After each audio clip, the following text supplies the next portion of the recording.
Още от древността хората са се маскирали и имитирали някой друг. В наши дни се влиза обикновено в кожата на популярни звезди или герои от киното и телевизията. А знаете ли, че има едно общество, което обикновено имитира герои от японско аниме, манга или видеоигри? Това са косплеерите. Косплеер не е точно професия, затова предаването днес може да преименуваме в след работно време. Сигурна съм, че ще ви бъде интересно.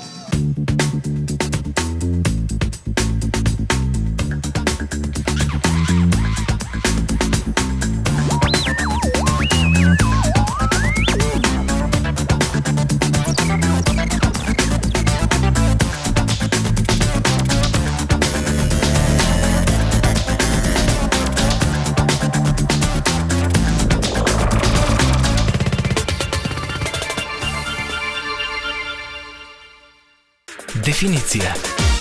Днес в дефиниция ще те накарам да обясниш много неща. Първо, какво е това косплей? Косплей е вид перформанс изкуство. Представлява обличане на един човек с дрехите на някой измислен персонаж и имитиране на неговото поведение. Само че идеята е той да го наподоби изцяло, като започне от косата, очите, всичките аксесуари по дрехите, обувките, абсолютно до дори цвета на кожата, ако е примерно с по-тъмна кожа. Общо взето това е косплея. Какво е аниме? Аниме е общоприет термин, с който се обозначава японската анимация по света. Иначе в Япония аниме означават всички видове анимации. Но хората обикновено като кажат аниме се разбира точно японска анимация. А манга? Манга това са японските комикси, по които много често са базирани японските анимации. Само че те са доста по-различни, защото първо са черно-бели, второ се четат от дясно наляво, за разлика от всички останали комикси. И имат така много специфичен рисунък, примерно големите очи, много странните прически на героите, издължените фигури, наблягането на някои елементи, като примерно изобразяването на психологически момент само с черен панел и примерно надпис. Много така по-различни са от всички останали комикси. Какво е мейд кафе? Мейд кафе е феномен, който се заражда в Япония. Представляват места, където се събират почитателите на тази култура и има момичета, които са облечени като викториански прислужнички и те всъщност им поднасят кафе, чай, сладки и си говорят с тях, нали, разпитват ги за най-новите анимета, които са гледали. Общо взето, по-скоро самата услуга е на внимание, отколкото, нали, чисто сервитьорска, както е в повечето кафета. И накрая сега една дефиниция на това, което ти самата правиш. Аз съм един любител на косплея, бих казала. Много ми харесва този вид изкуство, защото е по-различно от всичко останало, което повечето хора се занимават. Какво правя? Опитвам се да го популяризирам по някакъв начин. Било чрез сайта, който правя, било чрез едно събитие, което сега в момента организирам. И общо взето съм наистина голям любител.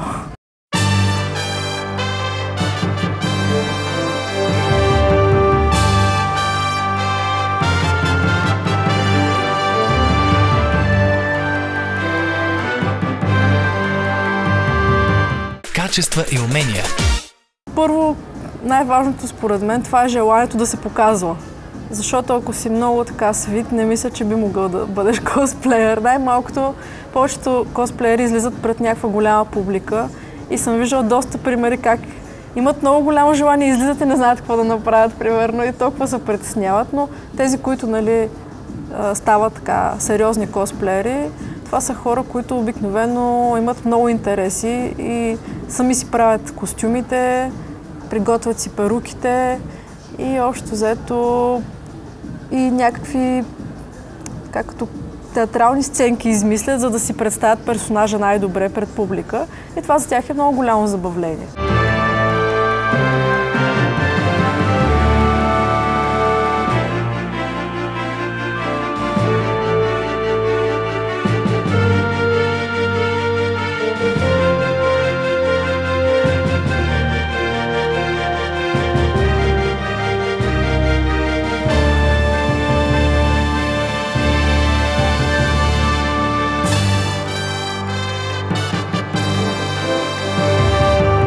На терен. На терен днес е една много особена рубрика, защото сме на един особен терен, където косплеерите ще показват свои неща. Първо обаче Ели ще ни покаже своя сайт, защото си имаме български такъв. Моят сайт съществува от около 3 години и започна като едно хоби. Той също продължава да си е хоби, защото никой не ми плаща да го правя, общо взето сама си го правя. Ходя на събития, снимам косплеерите, взимам интервюта от тях, правя някакви кратки клипчета. Какво съдържа този сайт? Като влезе един потребител, който не знае що е то, с какво ще се сблъска тук, ще види новини, събития, история. Значи, тук слагам абсолютно всичко ново, което се публикува в сайта. Примерно, ето тук имаме за новото ни събитие. Имала някаква лекция. За да разбереш, що е то косплей, предполагам, че имаш... Да, имам една рубрика, която е въпроси и съвети,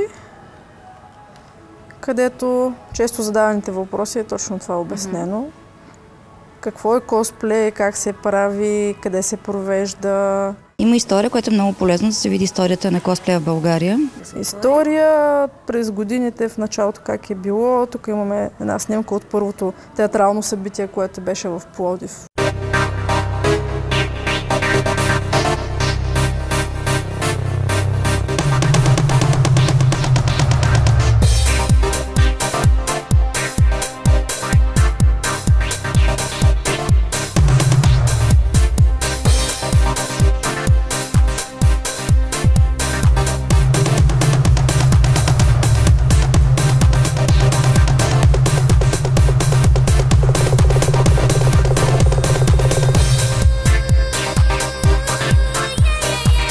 И след като видяхме много снимки от събития на косплеери в България, аз предлагам наживо да видим двама български косплеери. Кои са те? Представи ни ги.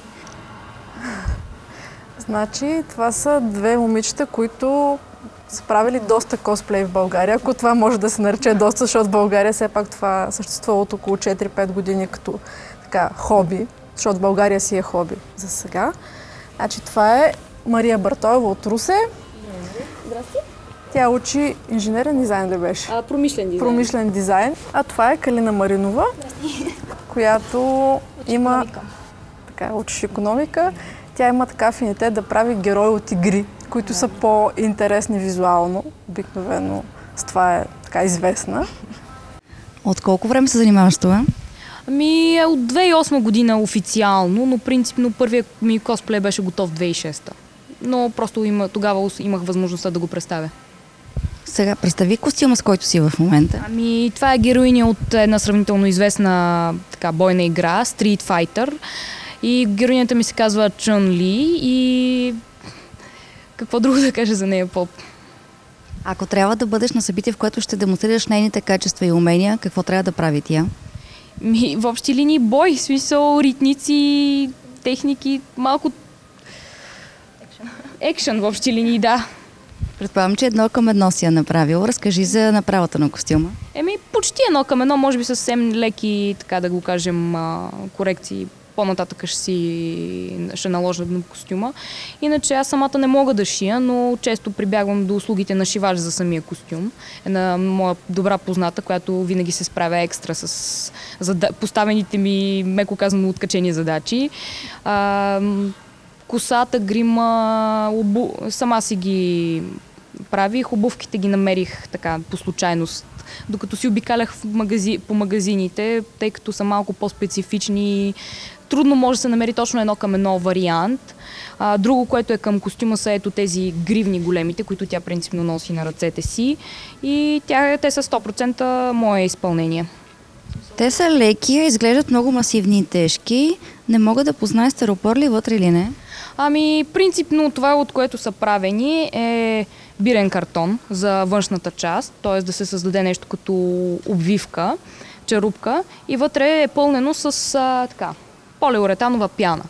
И реално полиуретановата пяна създава достатъчно голяма плътност и съответно същевременно лекота. И сравнително лесно се манипулира с този материал, само трябва да се има предвид, че е много цапа и е хубаво да се работи с ръкавици и да се има предвид това нещо, че после като засъхне трудно се изтрива от кожата.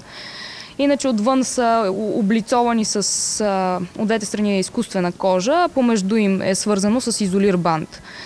Тия остриетата отвън са облицовани с алуминиево фолио за изолация, се води, по строителните магазини го има. И идеята е просто да имитира метал, тъй като сами по себе си дизайн е малко невъзможен. И съм виждала из интернет изпълнение от основната част да е дърво, а тия да са наистина метал, но според мен това е вече прекалено опасно. А все пак идеята е да се имитира и не до такава степен на реализъм да се стига, може би, поне за мен.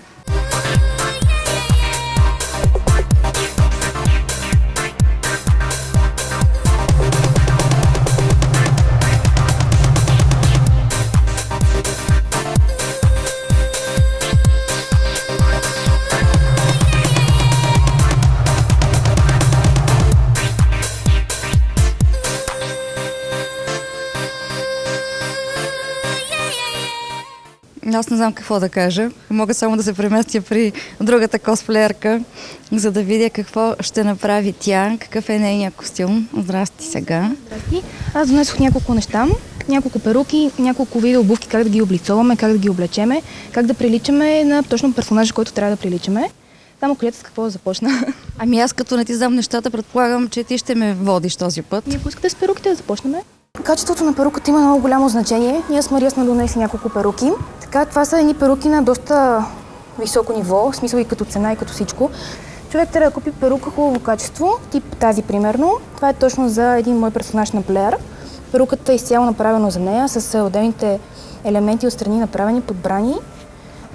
Така, ето тази перука също тук е на опашка. Има разни елементи, разни фибички, ешнолки. Би ли сложила на модела, за да видим как точно стои?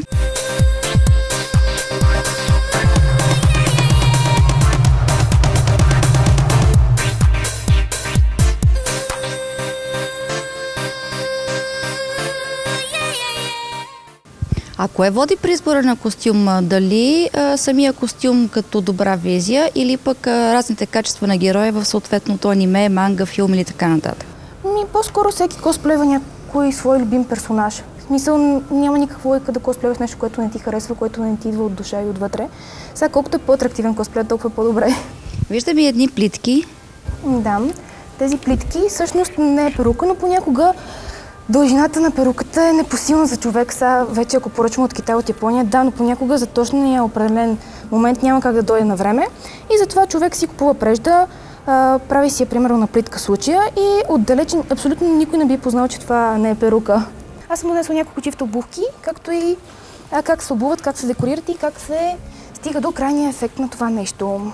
Имаш стари обувки или си купуваш специално обувки за дадената героиня?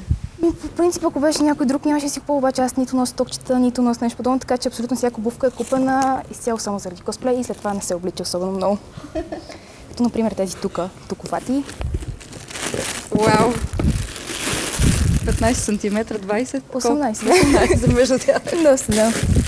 Така. Значи, за избора на обувка, най-добре отиваш в възможно най-евтиния магазин, купуваш обувка, която никога не би носил, 10 лева, примерно, възможно най-евтиното като цяло. Резва се основата, тук се начертават с химикалки какво, що, как. И цялата работа е да отидеш при шивач, ако не можеш да шиеш.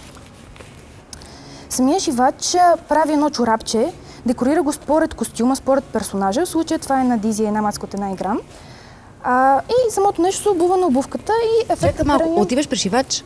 Ами, ако какво не можеш... обясняваш на него и как те гледа той? Искам този момент да ми го обясниш. Да, и първоначално шивачката е... в смисъл, през годините като цяло се запознах с една шивачка и тя вече си ме познава, разбира. Само като дойде тя, ясно костюми, ясно евенти. И така, сега ще го облечеме.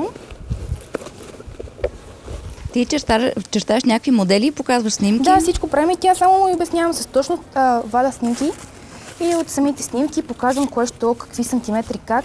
Дори точно за едните обувки след малко ще покажа какво съм нарисувала, какво съм направила за тази обувка, която е и е докарана по-добре дори от самия оригинал. Само трябва да имаш обувка от магазин за 10-15 лева и тук си правиш някакви отделни елементи от глина, някакви топчета, където си намериш от някакви кинкалери и като цяло, като го облечеш това нещо на обувката, ефектът е шок и ужас.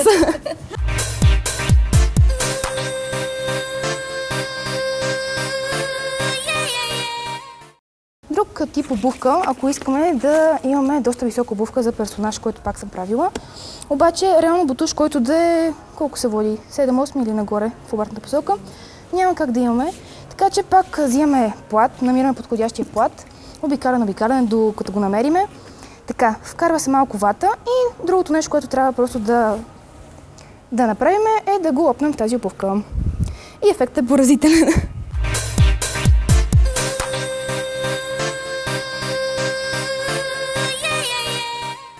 Да продължим тогава с така наречената горелка или пистолет за Аз стигаме до тежката артилерия, т.е. Трябваш ми обаче. Така, значи, взех ни брони да покажем. Това е правилно за 5 минути, абсолютно импровизирано. Прави се от така наречения материал Коматекс. Това момиче разбира доста по-добре от него, от мене. Носиме няколко парченца да покажем как се гори, как се работи с този материал, какво може да се направи с него. И сега ще покажем. Сега само да се придвижиме до контактчето. Докато загрее самия пистолет, загореш въздух, аз да кажа няколко приказки за материала. Това е Коматекс, въпреки че това е чисто фирмено наименование, иначе се води ПВЦ пяна, листова. Често се използва за косплей, но по принцип истинското му предназначение е за табели за чисто рекламна цел. Заради това от едната страна има лепенка, за да може, като се махне лепенката, повърхността да е чиста и да хване самото мастило за самата реклама. Но принципно ние като косплеери ползваме абсолютно всичко, което попадне като материал и заради това и той самия по принцип е много благодатен по отношение на обработване. Реже се лесно с ножица или с съответно макетен нож, както там вече има изложен. Обработва се лесно чрез нагряване. При 50-60 градуса горе-долу се размеква. Има добри термопластични свойства и справят се от него най-различни неща. Брони, оръжия в някои случаи и който на каквото му има въображение да го направи. Нагрява се хубаво с пистолет за горещ въздух и буквално след няколко секунди той почва да се размеква. Само не е хубаво да се държи много пистолета на едно и също място, тъй като почва да се поизгаря леко самия материал, но ето виждате как лесно се гъне и фактически може да се оформи в каквато си искате форма. Само единствено трябва да се има пред... Да, трябва да се работи с по-дебели ръкавици, защото съответно пистолета нагрява до доста големи температури.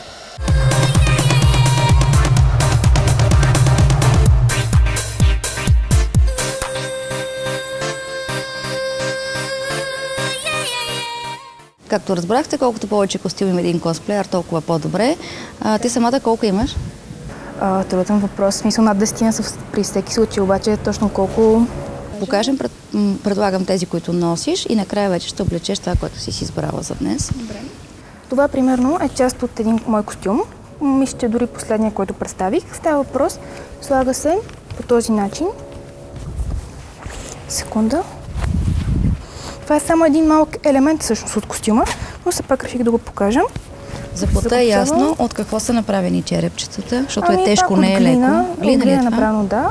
Сложно е минало е през печката и накрая е обработено с боя. Друг костюм, който носа, освен този, е изработването на една пола, която е вързана с тук реално се слага оръжие в това нещо, то е пряко свързано към полата. Това е поличката. И момичето, персонажа, който косплейвах, всъщност на гърба си носеше един пропс, едно оръжие и към полата задължително това нещо седеше отзад на гърба.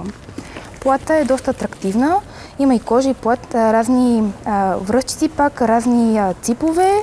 Нагоре е ето това нещо, което не е никак лесно за изработка. Вътре има няколко вида плат, отзад е вкарана кожа, отстрани на рамото също така има разни елементи. И малко по-нестандартното за този костюм е самите копченца, които са наистина много трудни за намиране, но пък са едно към персонажа.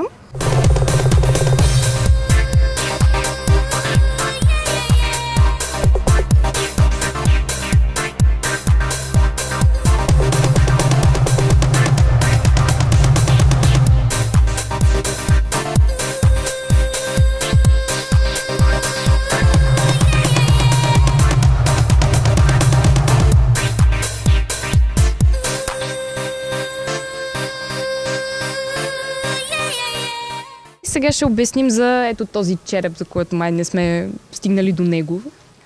Какво точно представлява и как се прави. Техниката се нарича папие-маше и в общи линии представлява просто слоеве хартия, в случая вестник, налепени с или тапетно лепило, както тя е правила, или с C200 и съответно просто се нарязват парченца и се лепи. Малко пипкава е работата, но се получават много добри неща и може да се получат и след едно подходящо боядисване и оформяне може да се получат страхотни работи.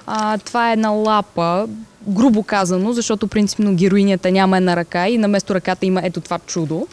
И това чудо е правено подобно на гривните, които имам на ръцете си.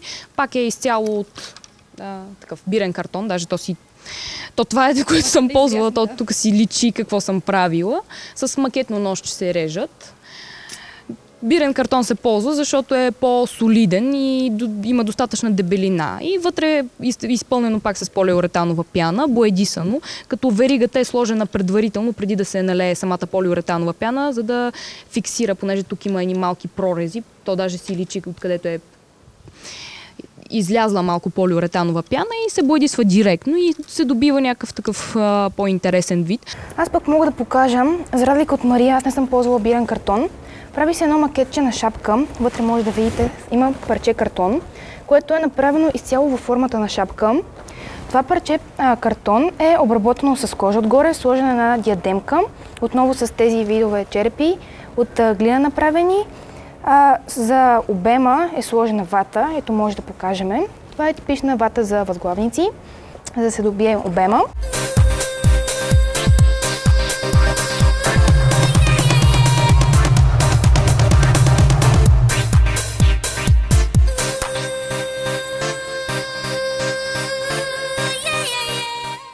Хората. В България това е нещо доста непознато все още. Надявам се скоро да не е така. И повечето ги гледат с голямо очудване, някои дори им се смеят. Трети не могат да го разберат, защото за тях това е доста детско, но всъщност не съм съгласна с това. Аз лично.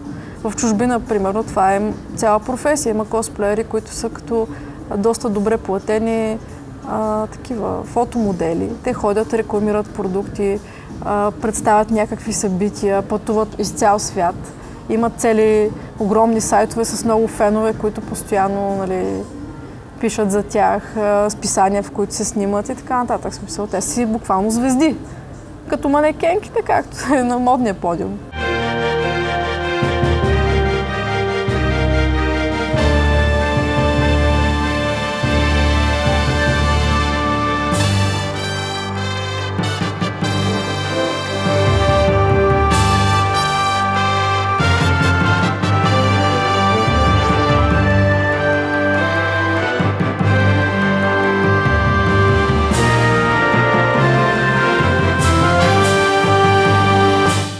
Новости. Всяко новоизлязло заглавие се радва на доста голям интерес, особено ако самия герой изглежда много атрактивно. И по-нови неща мога да кажа, че са, може би, факта, че започва да се използват някакви доста интересни техники за изработка на самите аксесуари към косплей костюмите. Професионален празник. Празник не е, по-скоро събития, които са посветени изцяло на косплей има. Било то в Япония, било в Америка. Може би Америка е, освен, нали, Япония, е най-голямото така сборище на такива събития, където събират буквално хиляди хора от сорта на 300-400 хиляди за 2-3 дена минават. Косплеерите са, не знам, числото е поне 2-3 хиляди и имат огромни наградни фондове от нещо от сорта на $5000, примерно.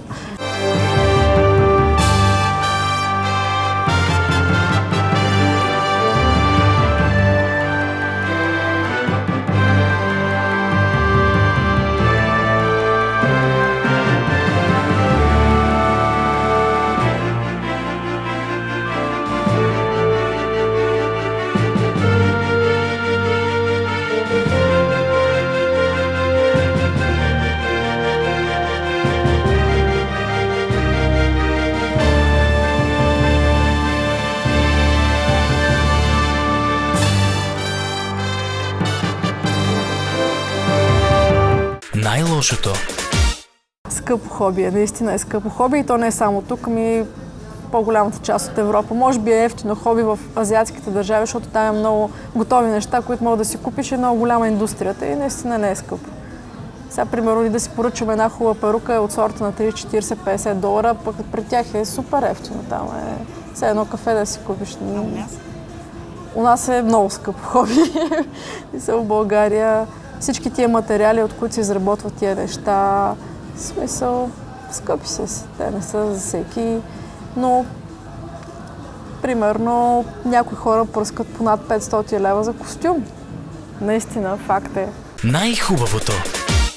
Лично за мен най-хубавото от цялата работа е това, че в момента, в който се покажеш пред тия хора, ти ставаш една малка звезда и започваш да контактуваш с супер много нови хора, нови приятелства се завързват.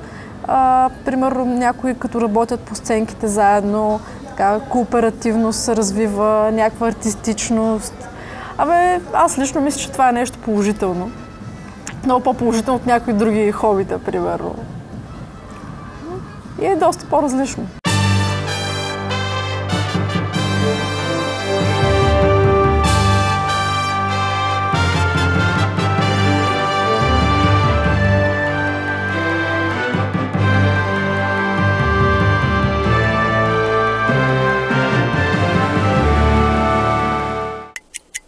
Искам да поканя всички, които желаят да видят нещо различно, нещо ново, нещо атрактивно. На 12 май в град София, в The Mall, ще се проведе първото международно косплей състезание в България, Cosplay Star 2012. 4 категории ще се състезават участниците. 3 са зависимост от това откъде е персонажа, с който ще участват. И 4-та категория ще представлява награда на публиката, която ще се реши предварително чрез онлайн гласуване, което започва от 1 май. В нашия сайт или Фейсбук, още не мога да кажа, но ще се разбере допълнително и се надявам да дойдете.